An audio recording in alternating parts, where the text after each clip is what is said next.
Morning with Farah.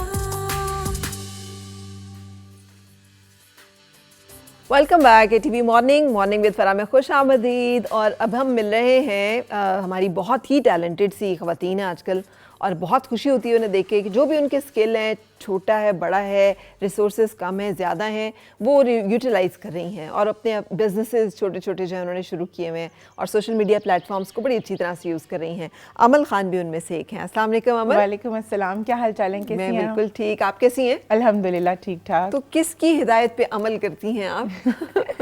किसी की भी नहीं, हिदायत पे अमल करते हैं, लेकिन ये है कि मोस्टली जो है ना, मेरे जो एडवाइज़र हैं वो मेरे हस्बैंड होते हैं कि वो उनकी जो एडवाइजेस होती हैं उन्हीं के ऊपर चल के मैं अपने काम को बेहतर तरीके से कर सकती हूँ। वाह जी वाह, क्या बात है। तो ये नाम आपका बड़ा अनयूजुअल है। मैंने आज से पहले किसी का नाम अमल नहीं सुना, हालांकि हम सबको अमल करना चाहिए, लेकिन हाँ। बस ऐसे मतलब ये आजकल वैसे तो काफ़ी ट्रेंडिंग में है ये नाम आपका? हाँ जी। अच्छा। मतलब काफ़ी लोगों के है, बच्चों में अभी ये बहुत ज़्यादा हो रहा है, यूनिक हो रहा है। और ये चीज़ है कि मैंने ये नाम खुद अपना रखा है। ओ, ये आपने अपना नाम चेंज किया है? जी। अच्छा। जब मैंने एक बच्ची को देखा था, वो बहुत क्यूट सी थी, तो मैंने अपना नाम खुद रखा उस बच्ची के नाम पे? जी जी, उस बच्ची के नाम पे। और फिर मैंने इसी के नाम से अपना बिजनेस स्टार्ट किया। मतलब रियल नेम मेरा पलवशा है। पलवशा जी। अच्छा, लेकिन ये मेरा बिजनेस नेम है 7 ईयर्स से, और मैं अमल खान के नाम से ही मतलब लोग मुझे जानते हैं मोस्टली। बिल्कुल सही था। लेकिन अक्सर लोग इस पे अगर आप तस्वीर ना लगाएं कि खातून कंफ्यूज हो जाते होंगे कि ये खान साहब ही ना हो। नहीं, और फिर ये होता है कि मोस्टली लोगों को मेरा पलवशा नाम भी बहुत पसंद आता है, और ये मैं फर्स्ट टाइम आपके पास ही रिवील कर रही हूँ। लोग मुझे मोस्टली अमल खान के नाम से ही नहीं, पलवशा तो एक बड़ा खूबसूरत नाम है, पता चल जाता है देखते ही सुनते ही कि खातून है। मतलब अमल खान अगर मैं यूँ करके कहूँ ना अमल खान, तो मैं पूछूंगी आ रहे हैं कि आ रही हैं। जेंडर का उसमें कोई स्पेसिफिकेशन नहीं है। बिल्कुल। तो आपको उस बच्ची के नाम में बच्ची प्यारी लगी तो उसका नाम आपने जी जी, वो बच्ची मुझे प्यारी लगी, वो माशाल्लाह बहुत क्यूट सी बच्ची थी, तो उसके नाम पे फिर मैंने अपना फेसबुक आईडी बनाया। और उसके बाद जब शादी के बाद जब मैंने अपना बिजनेस स्टार्ट किया, तो उसमें फिर मैंने इसी नाम को आगे लेके चली। ये किस साल की बात है? ये तकरीबन 2015-16 की बात। 2015-16। और ये कैसे कॉन्सेप्ट आया कि यार पहले तो हमें बता दें कि आप करती क्या है, बिजनेस क्या है ये? मेरा मेहंदी का बिज़नेस है। 7 ईयर्स बैक मैंने स्टार्ट किया। शादी के बाद जैसे हर किसी को होता है कि कोई प्रॉब्लम लाइफ में आती है, तो उसके बाद आपको समझ आता है कि इसका हल होना चाहिए, और सिर्फ वो हल अपने लिए नहीं होना चाहिए, दूसरों के लिए भी होना चाहिए। तो जब मेरी शादी हुई तो मुझे मेहंदी लगाने वाला कोई नहीं था, क्योंकि सिस्टर्स लगाती थी और हम 3 बहनों की शादी एक साथ एक ही दिन हुई थी। अच्छा। तो फिर अब वो चली गई। कौन किसके हाथ पे मेहंदी लगाए ना, सब तो लगवाने वाली हैं। तो फिर अब मैंने जब लगानी शुरू की तो मुझे बहुत प्रॉब्लम्स आई कि केमिकल वाली मेहंदी होती थी, हाथ जलना शुरू हो जाते थे, और इस तरह की प्रॉब्लम्स। तो उस पर फिर मैंने वर्किंग की, और फिर मैंने जो है वो ताबिश भाई हैं, बहुत अच्छे एक मेरे भाई हैं जो मेहंदी का बिज़नेस ऑलरेडी कर रहे थे, फिर उनके साथ हमने डिस्कस करके इसको बनाया। ये हमारी अपनी मैन्युफैक्चरिंग है, अपनी रेसिपीज़ हैं, और ये रेसिपी आपको कहीं नहीं मिलेगी। ये आप 1 महीने के बच्चे को भी लगाएंगे तो कोई प्रॉब्लम नहीं होगी। एक्जिमा पेशेंट्स हैं, फुलबेरी के जो पेशेंट्स हैं वो लगा रहे हैं। मैंने तो मेहंदी लगानी छोड़ दी हुई है इस तकलीफ से, क्योंकि वो जो और फिर बाद में जब उतरती है और पील होती है, भी ईद के बाद काफ़ी लोग इस सदमे से गुजर रहे होंगे कि जो हाथों का हाल होता है कि then you have to bleach it out, कि आपको मतलब ब्लीच करके तो उतारना पड़ता है सारा कुछ। ये चीज़ें बहुत लोगों को प्रॉब्लम्स आ रही थी, हमें भी इसी तरह की प्रॉब्लम्स आती थी, इसीलिए ये हल निकाला। और माशाल्लाह 7 साल हो गए, आज तक कोई ऐसी कंप्लेन नहीं आई है कि जिसमें उनको प्रॉब्लम हुई हो। इवन लोग इतने खुश हैं, और लोग कहते हैं मतलब कि वो जैसे मेहंदी की वजह से जैसे हाथ जूने की तरह के हो जाते हैं, ये फेड अवे होती है, ये छिलका बन के नहीं उतरती। अच्छा। इसका कलर फेड अवे होता है टाइम के साथ साथ, और ये हल्का हल्का होता हुआ बिल्कुल ख़त्म हो जाता है। इसमें हमारे पास कलर के ऑप्शंस भी हैं, डार्क ब्राउन है, मरून है, रेड है, और इसके अलावा डिफरेंट कलर्स होते हैं, ऑरेंज, ग्रीन, ब्लू, पिंक, ये सारे कलर्स भी आते हैं। अच्छा, ये भी मेहंदी में ही है? यानी मेहंदी कम टैटू दोनों काम एक ही जगह पे हो जाएंगे? टैटूज भी हैं हमारे पास जो पानी से लगाते हैं, क्योंकि कुछ लोग होते हैं वो कहते हैं हमसे इतनी देर बैठा नहीं जाता, या कुछ लोगों के हस्बैंड्स को मेहंदी की खुशबू से एलर्जी होती है। रियली? बिल्कुल, वो कहते हैं कि हमें मेहंदी की खुशबू अच्छी नहीं लगती है तो आप मेहंदी मत लगाओ। ऐसे बहुत से नॉन रोमांटिक हस्बैंड्स। उन्होंने मलका तरान्नुम नूरजहां का वो गाना नहीं सुना हुआ, हमारी सांसों में आज तक वो हिना की खुशबू महक रही है? हाउ नॉन रोमांटिक कि वो कहें कि जी हमें चूड़ियों की खनक नहीं अच्छी लगती और मेहंदी की आवाज़ नहीं अच्छी लगती और गजरे की महक जो नहीं अच्छी लगती, तो पता नहीं क्या होंगे वो। ऐसे लोगों के लिए भी तो यही प्रॉब्लम हो गया ना, तो उन्हीं के लिए हमने आर्टिफिशियल गजरे निकाल लिए हैं ताकि उनको महक भी ना तंग करे। ये गजरे आर्टिफिशियल हैं जो जी पड़े हैं? बिल्कुल। रियली? जी जी। Can I touch that? Yes yes. ये चुभते हैं हाथ पे? नहीं बिल्कुल भी नहीं, ये फोमिक से बने हुए हैं, ये हैंडमेड है। अच्छा। हमारे जो वुमेन एंटरप्रेन्योर की पूरी टीम है उसमें लेडीज़ हैं जो खुद बनाती हैं ये।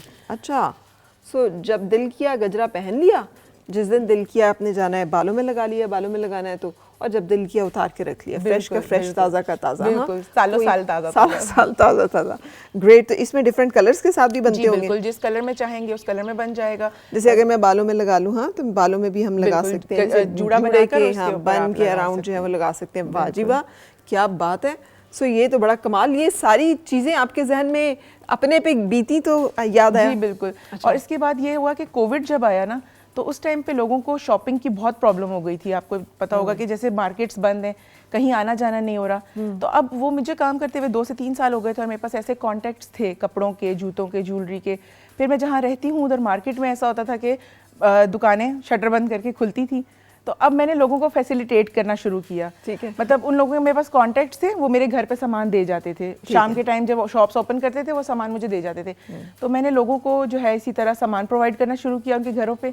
तो उसी से मेरा एक नया बिजनेस आया कि पर्सनल शॉपर के तौर पे मैंने काम करना शुरू किया। जो ये हमें नजर आ रही है यहाँ पे, जो डिफरेंट गिफ्ट बास्केट्स हो सकती है, या इसके अलावा किसी को जो बस मुझे कॉल आ जाती है कि मुझे कपड़े चाहिए, जूते चाहिए, ज्वेलरी चाहिए, मैं उनको मार्केट ले जाके तस्वीरें दिखाती हूँ, वो डन करते हैं और मैं उनको पार्सल डिस्पैच कर देती हूँ। तो इसमें आपका फायदा कहाँ पे होता है? इसमें ये होता है कि जैसे अब अगर किसी ने मुझे बोला कि मेरा 2000 का बजट है, मुझे उसी के अंदर अंदर काम करना है, तो मार्केट में चीज़ होगी 1800 2000 की ही होगी, बट मेरे कॉन्टैक्ट्स ऐसे हैं कि वो मुझे थोड़ा सा डिस्काउंट दे देते हैं। तो जो डिस्काउंट मार्जिन आता है वो मेरा प्रॉफिट होता है। अच्छा, वेरी गुड। ये कॉन्टैक्ट्स बड़े ज़रूरी होते हैं। कॉन्टैक्ट्स बहुत ज़रूरी होते हैं। ये मैं आपके ही चैनल के थ्रू लोगों को भी बताऊंगी, जो लोग बिजनेस में आना भी चाहते हैं ना, आपके कॉन्टैक्ट्स बहुत मैटर करते हैं। कॉन्टैक्ट्स आर द, जिसे कहना चाहिए, द न्यू कैपिटल। बिल्कुल। आपके कॉन्टैक्ट्स अच्छे हैं तो आप समझे आपके पास ढेर सारा सरमाया है। बहुत सारे लोग, देखिए मैंने कई 1-2 मूवीज़ हैं उसमें देखा कि उन्होंने 1-2 मूवीज़ किया हुआ। नार्कोस अगर आप देखें ना, तो उसमें वो जो पैब्लो एस्कोबार है, बहुत बड़ा ड्रग डीलर जो है, सो उसने ज़िंदगी में जब सबसे पहले काम करना शुरू किया था तो उसने सिगरेट बेचने शुरू किए थे। तो पहला सिगरेट का पैक उसने जाके उठाया था ना, अमल, तो वो उसने ये कह के उठाया था कि देखो तुम मुझे ये जो है ना उस पर दे दो उधार पे, तो मैं बेच के तो इसके पैसे तुम्हें दे दूंगा और दूसरा ले लूँगा। तो उसने कहा कि मैं तुम्हारा कैसे भरोसा करूँ कि तुम्हें वापस कर दोगे। तो उसने कहा कि तुम्हारा तो सिर्फ एक सिगरेट का पैकेट जो है वो जाएगा ना, तो मेरा तो पूरा कारोबार जो है वो बंद हो जाएगा, तो you have to trust me. तो उसने इस तरह से अपना कारोबार शुरू किया था एंड देन वो दुनिया का सबसे बड़ा ड्रग डीलर बना था। अच्छा, ये चीज़ मेरे पास, जो ये मेरे माइंड में चीज़ थी ना, ये शायद शुरू से ही थी। अच्छा। मैं क्या करती थी कॉलेज में, जैसे अब मार्केट गई हूँ, कोई चीज़ अच्छी लगी है ना और वो एक ही चीज़ पड़ी हुई है तो वो मैं उठा लूँगी, और कॉलेज में फिर अपनी फ्रेंड्स के सामने शो ऑफ करना कि ये देखो मेरे पास क्या यूनिक चीज़ है, और फिर वो मुझसे परचेज कर लेती थी। तो ये चीज़ कॉलेज के टाइम से ही माइंड में चल रही थी। इतनी स्मार्ट में शुरू से कैसी थी? घर में कोई कारोबारी था माहौल? नहीं, कोई ऐसा कारोबारी माहौल नहीं था। फादर मेरे प्रोफेसर थे, तो ऐसा कोई भी ऐसा कारोबारी सीन नहीं था, लेकिन बस वो माइंड में एक चीज़ थी, इनबिल्ट थी, और वही अब माशाल्लाह बिजनेस में आ गई है। क्या बात है यार, वाह वाह वाह, क्या बात। अच्छा जी, तो अब बच्चे कितने माशाल्लाह? बच्चे नहीं हैं अभी। अच्छा, 8 इयर्स हो गए मैरिज को, और अभी अल्हम्दुलिल्लाह दोनों हैं हम happily married. Good, that's great. कोई बात नहीं, बिल्कुल। जिंदगी में जिनके बच्चे, आपने कभी घर देखे हैं जाके? आजकल इस्लामाबाद में तो खास तौर पे आप विजिट करना शुरू करें, बाकी शहरों में भी यही हालात है कि हर घर में बूढ़े अम्मा अब्बा बैठे हुए हैं और बच्चे सारे बाहर हैं। तो मैं अक्सर सोच रही होती हूँ कि बच्चों का मतलब क्या फ़ायदा, अगर उन्होंने बुढ़ापे में वालिदैन को छोड़ ही जाना है तो फिर क्या फ़ायदा, आपने अकेले ही रहना है। तो फिर ठीक है, पहले भी हो ना, वो तो एक और बहनों के बच्चे जो हैं, वो बहनों के भाइयों के, वो हमारे ही होते हैं। जो छोटे हैं बच्चे, उनके साथ खेलते कूदते टाइम ही नहीं पता चलता कि भाई वो भी अपने ही बच्चे हैं। अच्छा, कितना कमा लेती हैं आप फिर इस कारोबार से? फिर आपको मसरूफियत भी अच्छी देता होगा? जी माशाल्लाह, इससे हमारी इतनी मसरूफियत होती है कि कल मैंने एक पार्सल डिलीवर किया है जो कतर जाना था। अब कतर हमारी मेहंदी ऐसे जा नहीं सकती है क्योंकि लिक्विड आइटम है, तो वो हम लोग शिप नहीं कर सकते। तो एक कोई जा रहे थे, उनको मुझे रात 3:30 बजे मैंने एयरपोर्ट पे जाके ये सामान डिलीवर किया है। अच्छा, तो साथ ले जाएं? हाँ जी, वो फिर अपने साथ लेके गए बाय हैंड। तो ये चीज़ है कि मतलब इसमें मसरूफियत बहुत ज़्यादा है। ईद वाले दिन भी हम सुबह 5-6 बजे तक पार्सल्स डिलीवर कर रहे होते हैं, चांद रात पे भी। अच्छा, तो ये इस तरह से मसरूफियत बहुत ज़्यादा है। तो ये हम का लफ्ज़ आप यूज़ कर रही हैं? हम मीन यू एंड मैं, मेरे हस्बैंड, और इसके अलावा हमारी पूरी टीम होती है। अच्छा। मतलब मैं डिफरेंट वुमेन एंटरप्रेन्योर्स के साथ काम करती हूँ ताकि उन लोगों को भी एम्पावर कर सकूँ। मतलब अगर कोई भी काम करना चाहते हैं ना, मैं उनको गाइड करती हूँ और उनको हेल्प करती हूँ। तो मतलब अब ये जो आपका ये जो कारोबार है, ये कितनी इन्वेस्टमेंट से शुरू हुआ होगा? इन्वेस्टमेंट जो मैंने स्टार्ट की थी ना, वो बहुत कम थी। मतलब 50,000 थी, ठीक है, और वो 50,000 समझे एक किस्म के डूबे ही थे। 2 साल तक जो है ना, मेरी कोई मेहंदी सेल नहीं हुई। जब मैंने काम स्टार्ट किया 2 साल तक कभी मेरी मेहंदी कोई सेल भी नहीं हुई। मैंने सिर्फ ऐसे गिफ्ट दी है और दराजों में पड़ी होती थी भर भर के मेहंदी, पूरा घर मेहंदी से भरा हुआ था, लेकिन मेरी मेहंदी सेल नहीं हुई।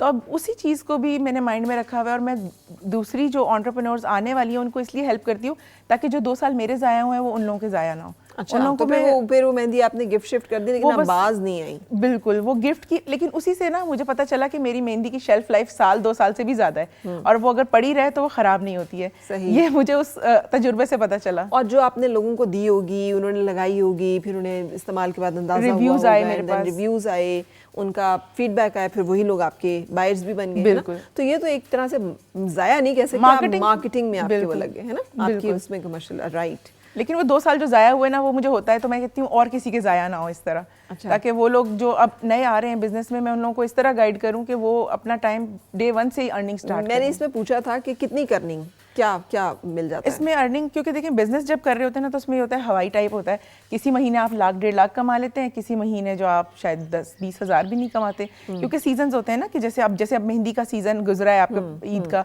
तो उसमें तो फिर आप समझें कि महीने का लाखों आप कह सकते हैं। लेकिन अब जैसे मुहर्रम आ जाता है या ऐसे कोई सीजन आ जाते हैं जिसमें शादियाँ कम होती हैं, तो फिर उसमें हमारी अर्निंग्स कम हो जाती हैं, क्योंकि मेहंदी तो रिलेटेड यही है शादियों से और ईद वगैरह से। तो ये दूसरा वाला है कि कोई आपको ऑर्डर दे और जिस तरह का उससे चीज़ें चाहिए आप वो पैकेज बना के उन्हें पहुंचा देंगी। बिल्कुल। इसमें कितना आप कमा लेती हैं? इसमें ये होता है कि डिपेंड करता है, क्लाइंट टू क्लाइंट वेरी करता है। अब जैसे मैंने एक क्लाइंट का काम किया है, उसमें मैंने 1 करोड़ अबव मेरा वो प्रोजेक्ट था। मैंने पूरा उनको घर रेनोवेट करके दिया था, उसमें उनका सैलून था, उनका घर था, वो पूरा रेनोवेट किया था। तो उसमें अगर हमें कुछ बचता है 2-3 लाख भी बच जाते हैं, और वो मैंने 15 डेज के अंदर वो प्रोजेक्ट पूरा अपना कंप्लीट किया था। अच्छा, वेरी गुड, क्या बात है। सो अब इसके एक हाथ पे मेहंदी लगाई हुई है अमल ने, और मेहंदियाँ तो आजकल सबके हाथों पे लगी होंगी, ईद अभी गुजरी है, तो ये एक हाथ पे आपने देखा है बारीक सा उन्होंने, ये कौन सा स्टाइल है जिसे आपने मेहंदी लगाई? ये मैंने नॉर्मल जो है टिक्की डिजाइन लगाया है। ठीक है। और अब यहाँ पे आजकल जो चल रहा है ना मिनिमलिस्टिक डिजाइन, लड़कियों को मेहंदी चाहिए भी और नहीं भी चाहिए,